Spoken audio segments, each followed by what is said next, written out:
बात करने वाले हैं माइक्रोसॉफ्ट एक्सेल के बारे में। ये एक ऐसा टॉपिक है कंप्यूटर का, ये डीसीए कोर्स का, जिसको सीखे बिना जो है डीसीए कोर्स बिल्कुल अधूरा है।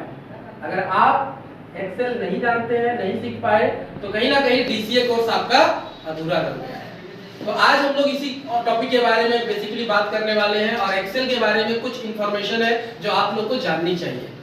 एक्सेल एक स्प्रेडशीट प्रोग्राम है। ये एक ऐसा काम है जैसे आप लोग देखते होंगे कहीं बैंक में या फिर कहीं स्कूल में कुछ रजिस्टर मेंटेन करना पड़ता है। जैसे स्कूल चले गए तो बच्चों का वहाँ डेटा रहेगा, बच्चे का डेटा रहेगा जिसमें बच्चे का नाम, पापा का नाम, रोल नंबर, कहाँ का है, गाँव वाँव सब लिखा रहता है।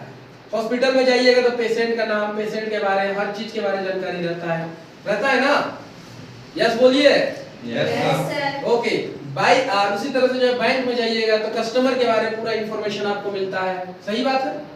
तो इसी तरह से वहाँ रजिस्टर में मेंटेन करना थोड़ा सा मुश्किल काम हो जाता है, क्योंकि अगर मान लो रजिस्टर को चूहा खा गया तो क्या करेंगे? चूहा को मारना तो नहीं जाइएगा, है ना? उसको दौड़ा दौड़ा के पीटिएगा तो नहीं, वो काम तो अपना कर दिया। दीमक खा गया तो दीमक को कुछ कर नहीं सकते हैं। तो इसीलिए हम लोग उस डेटा को इलेक्ट्रॉनिक में डिवाइस में स्टोरेज करते हैं, जैसे हमारा कंप्यूटर में स्टोर करते हैं, ठीक है ना? तो कंप्यूटर में स्टोर करने के लिए हम लोग जो सॉफ्टवेयर का जो यूज करते हैं उस सॉफ्टवेयर को हम नाम देते हैं Microsoft Excel, MS Excel. MS Excel इसलिए नाम दिया गया है क्योंकि इस एक्सेल को जो कंपनी बनाया था उस कंपनी का नाम था माइक्रोसॉफ्ट। ये पहली बार जो है 30 सितंबर को बना था, याद रखना। ये कब बना था? 30 सितंबर 1985 को पहली बार बना था ये। और इस एमएस एक्सेल में हम लोग कोई भी डेटा को अच्छे तरीके से सजा के लिख सकते हैं, कोई दिक्कत नहीं है, समझने में आसान है। तो यहाँ पर आपको एक तरह से अगर कहा जाए तो एक्सेल जो है इसको हम लोग को समझने के लिए, अब एक ही बार अगर मैं एक्सेल को पढ़ाऊं तो बहुत कंफ्यूजन आ जाएगा, राइट? तो हम लोग एक्सेल को ना पार्ट पार्ट करके पढ़ेंगे। तो इसको हम लोग 3 पार्ट में पढ़ेंगे। कितने पार्ट में पढ़ेंगे? 3 पार्ट में पढ़ेंगे। तो पहला पार्ट जो होगा एक्सेल का, जो हम लोग 3 पार्ट में पढ़ने वाले हैं, ठीक है? फर्स्ट पार्ट में आपको सिर्फ बेसिक के बारे में बताया जाएगा। बेसिक समझते हैं सबको?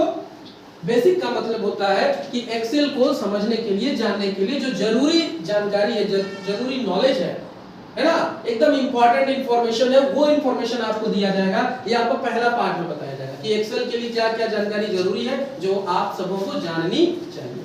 तो ये पहला पार्ट बेसिक पार्ट में बताया जाएगा। दूसरा पार्ट में हम लोग मेनू बार के बारे में पढ़ेंगे। मेनू बार सबको समझ में आता ही होगा।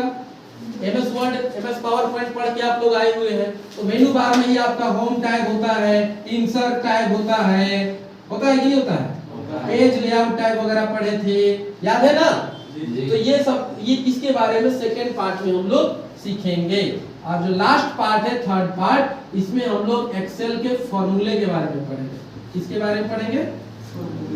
एक्सेल के फॉर्मूले के बारे में पढ़ेंगे। तो 3 पार्ट में एक्सेल को आप लोग को मैं पढ़ाऊंगा, आप लोग को सिखाऊंगा। पहला बेसिक, दूसरा मेनू बार के बारे में सीखेंगे और तीसरा एक्सेल के फॉर्मूले के बारे में, ठीक है? तो एक्सेल का सारा जो वर्क होता है ना, ये स्प्रेडशीट में होता है। अब बहुत लोग सोच रहा होगा ये स्प्रेडशीट क्या है भैया? क्या है स्प्रेडशीट? स्प्रेडशीट जो है आप ये समझ लीजिए जैसे कॉपी का एक पन्ना होता है ना, कॉपी का एक पेज होता है। तो कॉपी का एक पेज होता है और कंप्यूटर में, एमएस एक्सेल में जो पेज है उसी पेज को हम नाम देते हैं स्प्रेडशीट। क्या नाम देते हैं? स्प्रेडशीट। शीट माने तो समझते होंगे ना?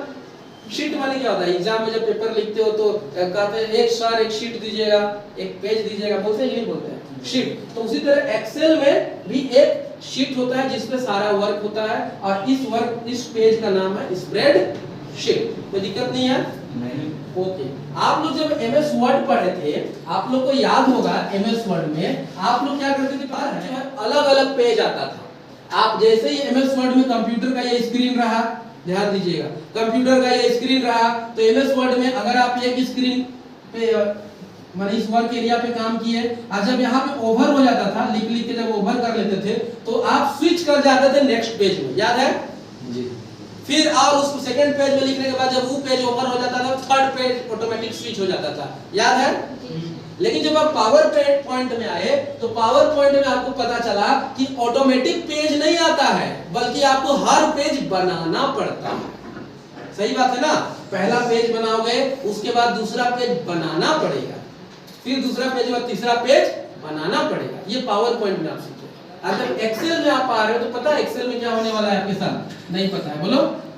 तो एक्सेल में ना बाबू आपको बाय डिफॉल्ट 3 पेज दे दिया जाता है। कितने पेज दे दिए जाते हैं? 3 पेज। तो यहाँ पे आपका लिखा रहेगा शीट 1, फिर रहेगा शीट 2 और शीट 3। तो बाय डिफॉल्ट आपको 3 पेज आपको दिए हुए रहते हैं एक्सेल में 3 पेज आपको दे दिए रहते हैं। हाँ, आपका मन कह रहा होगा कि सर अगर 3 पेज से ज्यादा जरूरत पड़ा तो क्या करेंगे? तो नानी घर जाके आम थोड़ी खाएंगे सर, हमको नया पेज चाहिए। तो क्या करेंगे सर? शीट का यहाँ पे ऐड का एक बटन रहता है, आप यहाँ पे है ना, आप ऐड कर दीजिएगा, या फिर आप शीट में राइट बटन यूज करिएगा और राइट माउस का राइट बटन क्लिक करिएगा तो वहां पे इंसर्ट आता है। आप उस इंसर्ट को क्लिक करके भी अपना शीट को क्या कर सकते हैं? बढ़ा सकते हैं।